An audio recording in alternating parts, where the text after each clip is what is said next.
Hey everyone, it's Laura. Welcome to Mask Monday. I know I look kind of crazy. I've got a peel off mask on and I'm trying to dry it. So it's this charcoal peel off mask. Sorry, it's kind of yucky because it's, you had to squeeze it out of the tube, but Seventh Heaven, I think. Yeah, Seventh Heaven is the brand. Got this in the Walmart Spring Beauty box and it says it's for problem oily or combination skin.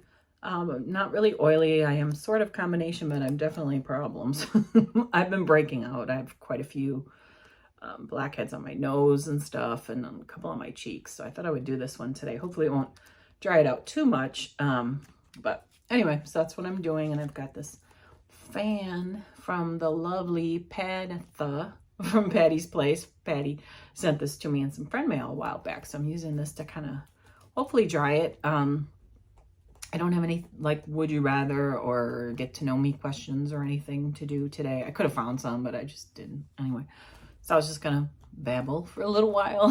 And if this takes too long to dry, then I'll just pause the video and come back after it dries. So how was everyone's Father's Day? Comment below and let me know what you did or how you celebrated, if you did celebrate. We took my dad out to dinner, Ricky and I and my brother. My dad is 82. I always have to think about it. He was born in 39. I would make him 82, right? I'm not good at math. So we went to Texas Roadhouse, and I'm only making a face because I'm not a big fan of chain restaurants. I would much rather go to like some, local place where usually the food is better, the prices are better, the service is better. And I just like supporting, I mean, I guess you're still supporting families, good people work there, but you know what I mean? Like when it's owned locally and that kind of thing. That's just my thing. I'll go to chain restaurants, don't get me wrong, but it's not my first choice. So every kind of local spot that we thought about going to was closed because it's Sunday. So it was the only place we could find. And they don't take reservations. They have a wait list you can sign up for, but you can only sign up on the day of. So I checked it earlier today, and the wait was only, or today meaning Sunday, I'm recording this Sunday, and the wait was only like 45 minutes. So you don't want to sign up then because you can't request a time. You just sign up and say you want to be added to the list. So I had to wait till closer to when we wanted to leave. So we wanted to go around 5 because, my dad's old, so we eat early, or, he wants to eat early. So at 4 o'clock I looked and the wait time was 2 hours. I'm like, really? And there was nowhere else to go. And he actually was fine with going a little later. So I signed us up for 6 o'clock and we went over to his apartment. My brother was there and then we rode in one car to the restaurant. And we got there we get there a little early, maybe 10 to 6. And you text them to let them know you're there. And then they say that they'll text you when your table is ready. So about 10 after 6, they replied back and said, gather your party quickly and come inside because your table is waiting. And we're like, okay. So we go inside and we had to wait to even get someone's attention because there was just people everywhere. I mean, this place was mobbed, packed. I mean, just super packed. So after a couple of minutes, we got the hostess attention and, told her they just paged us and you have given me your name and whatever. And she's like, oh, okay, it'll be a few more minutes. We still have to clean the table off. I'm like, well, then why did the text say quickly gather your party and get inside,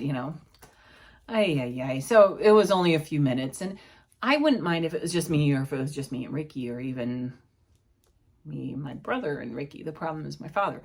He walks with a cane. And he has very, very bad vision. So he has a hard time seeing and people are coming in and out. I mean, this place was packed, people pushing and shoving and, and he kind of can't get out of the way fast enough. And it's awkward and uncomfortable for everybody. And it ended up being fine. He enjoyed his meal. We have to read the menu to him because he can't see the menu. He's supposed to be able to see, according to his doctor. He's got the right prescription on his glasses. He can see distance okay. And he has bifocals, technically it's trifocals. It's his close-up vision that's so bad. And we don't know. This happened a couple of years ago, and it's really bad in low light. So like you know, sometimes if he uses like a flashlight or, you know, like a magnifier with a light on it, it helps a little bit, but he still has problems seeing. So like he had to pay a bill the other day and my brother had to write the check out for him because yes, he still writes checks because, you know, he's 82. So we kind of had to read the menu, you know, told him like they got steak, they got chicken. What are you in the mood for? Steak. Okay, well, this is what kind, and these are the sides. And it was fine. When he got the steak, he's like, I wanted this medium. The steak is well done. And I'm sitting the other side of the table. And from where I was sitting, I could tell it was not well done. It was medium. I could see it was pink. I'm like, Dad, that steak is not well done. It's medium, just like you wanted. Oh, are you sure? I'm like, yeah, just because you can't see it. So anyway, my dad and I and my brother, all of us have glaucoma. So it's basically a buildup of the pressure from the fluid that's in your eye. So if anyone isn't familiar with glaucoma, but if you wear glasses, you're probably familiar with the test for it. It's where they puff the air into your eyeball. And that's what that test is for. It measures the pressure in your eye. And I was diagnosed with it when I was 12, which is really, really young and very unusual to have it at that age. But anyway, I just use eye drops twice a day, you know, medication, and it helps. But for my father, it's just been getting worse and worse. So he's had a procedure 2 other times where they actually drain the fluid out of your eye, which sounds as yucky as it really is, except it's done with a laser, but still they basically put a tiny little hole in your eye and they drain this fluid out because it's too much pressure. This thing is sliding off my head. So he is having another procedure done on the 29th. So next week, Tuesday. So I am taking him. I have the day off from work, and it's a very, very simple procedure. It's, you know, they just numb you. You're awake for the whole thing. You can't see anything. It's probably similar to having LASIK surgery, you know, just like a couple zaps on your eyeball or whatever. And then he has to wear a patch over his eye for a couple hours, and then you take it off, and then your vision will be blurry, and then it gradually, within a few hours, he'll be able to see just fine. Well, you know, fine for him. And hopefully it will help with his close-up vision. We don't really know. We won't know until after the procedure. The only problem is with this surgery is my dad only has one eye. He literally has a glass eye in his other eye. So that means after the surgery, he will be completely blind for a few hours.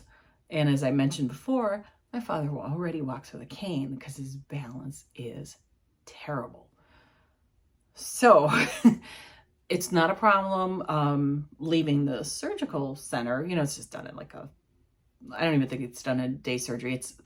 It's like the ophthalmologist's office. Anyway, I've taken him there once before.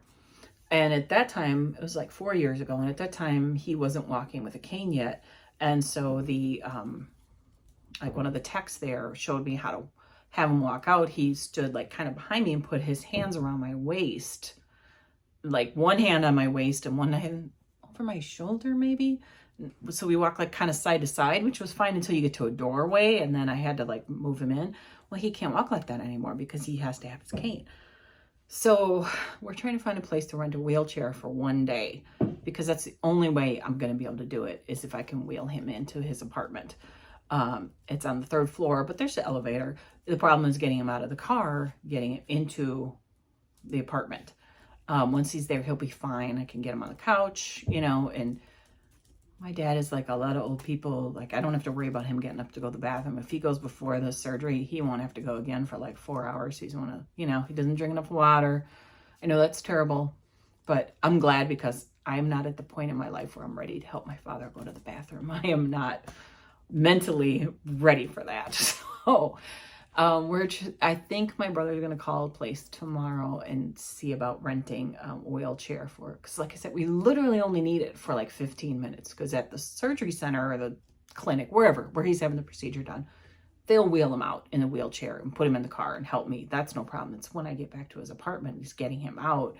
You know, we park in his parking spot, and then it's probably a good 50-ish feet to the entrance of the apartment, and then, you know, gotta go down the hallway to the elevator, And then when you get off the elevator, it's probably another 30 to 40 feet around the corner and then down a long hallway to get to his apartment, to his front door. So, and then got to get him inside the door.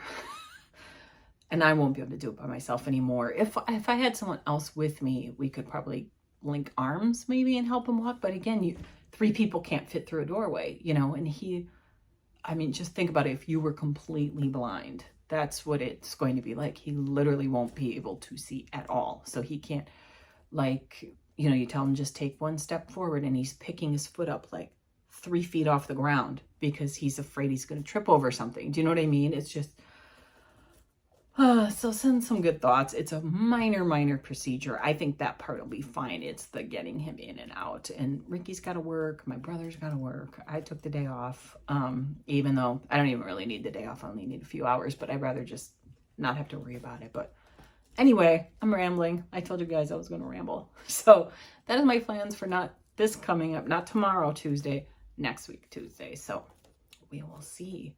This weekend, I'm going out of town. I've mentioned it a few times to go see Miss Cici, so I'm excited. I'm leaving Friday, and I'm coming back Sunday, so it's a very short trip. And then I have Monday off just to kind of do stuff around the house, like clean, and, you know, all the stuff I won't be able to get done, you know, over the weekend. And then Tuesday, I have off Tuesday to take my dad. So kind of a crazy couple of days coming up, but anyway, the Cici part will be fun.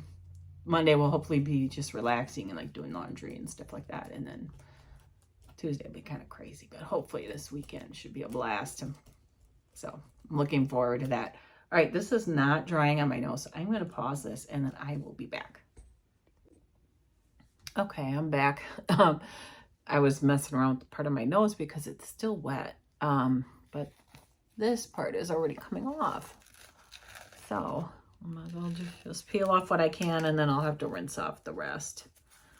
I probably put it a little too thick in some places and too thin in others, and you know how it is.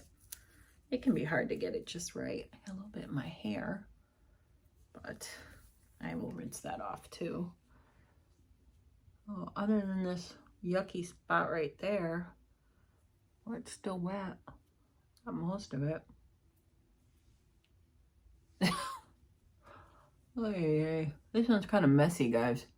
It didn't hurt. Well, it didn't hurt me when I peeled it off. I know some people, I don't know, bothers some people more than it bothers me. The only part that ever hurts me is like when I get it in my hair, like up here. Usually what I do after I put it on is I go in and I wipe off the areas like on my eyebrows and by my hairline, because I always get some little stray bits in there. So I will go do that and I'll rinse off my nose. But overall, it feels pretty good, believe it or not, for being just like a cheap mask. And it peeled pretty good. I messed up the nose. I thought it was too thin, so I put more on, and then I made it too thick. So yeah, it actually feels really smooth. Can you see it? Brings it right there. And then I have one right here. I have another one on the side of my nose. And I've been putting those stickers on it. I don't know. I don't feel like they work, the little blemish patches. But anyway, thanks for watching, everybody. Hope you all had a great Father's Day. And I have a video coming up soon with my collab with Cici and Kim. So watch for that. And then I have a little intro video, or like a, yeah, I guess you'd call it an intro video, like a sneak preview for the summer skincare and makeup collab that's coming up on July 1st. So that's posting, the little like sneak peek is posting on Friday. So anyway, thanks for watching, guys. I will see you on my next video. Please like and subscribe to my channel if you haven't already. And if